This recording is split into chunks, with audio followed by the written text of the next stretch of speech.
We've been pleased to welcome people from all around the world, from more than 100 countries, and the first thing we hope they take away is a stunningly amazing memory of their time in Sydney. But more substantively, this global gathering of ICOMOS has particularly focused on unusual themes, including the rights, roles and responsibilities of Indigenous First Nations custodians of cultural heritage, and some hidden aspects of heritage, things like the queer heritage, which haven't been previously showcased in such international gatherings. And we think that that will be an important lasting legacy for people here in Australia and for our colleagues as they return to their countries all around the world.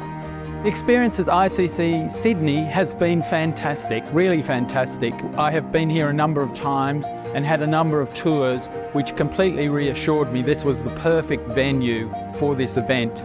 One of the great things about partnering with the ICC Sydney is that they really are a true partner throughout the whole planning life cycle. So instead of coming to a venue on the day of event delivery, we work with the ICC Sydney team throughout the whole journey to have touch points and conversations around how we can increase the overall delegate and stakeholder experience. The people, volunteers and staff working here have been absolutely polite, absolutely wonderful in directing people and in their assistance in helping people get to the different rooms. The views, as we can see out here, are incredible. The service has been great. The food has been amazing and wonderful, and the space available around the food to sort of facilitate networking and conversations over a cup of coffee, really fantastic. As I arrived, I thought, wow, this is totally different from a university campus, what I'm usually used to having as a venue for a conference. ICC Sydney is a very special location for a conference because, sometimes conference venues are not situated in the city centre, and it brings people near to each other. Throughout this event, one of the things that we've showcased is our Indigenous First Nations heritage.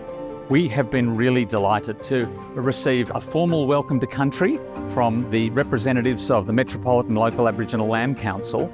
And at the very end of the event, the gala dinner in the ICC Sydney showcases our Indigenous heritage again through performance by the Janawi dancers and through the menu, which is a really high-class gala dinner menu, but featuring in every item in every course some special Indigenous ingredients, and we've taken the trouble to share the stories about those ingredients on the back of the menu for tonight's event. The ICOMOS General Assembly has been certified with EarthCheck, and during that process, through the calculations, we identified that we would need 980 trees to be planted in order to offset the carbon emissions from the event. That number would have been astronomically larger had we not been able to capitalise on some of the sustainability initiatives already in place with ICC Sydney. We've also worked with the ICC Sydney's preferred partner to have edible table centerpieces, which will then get repurposed straight after the event to then be given to places like the Matthew Talbot Hostel and other partners that the ICC Sydney work with on a day-to-day basis.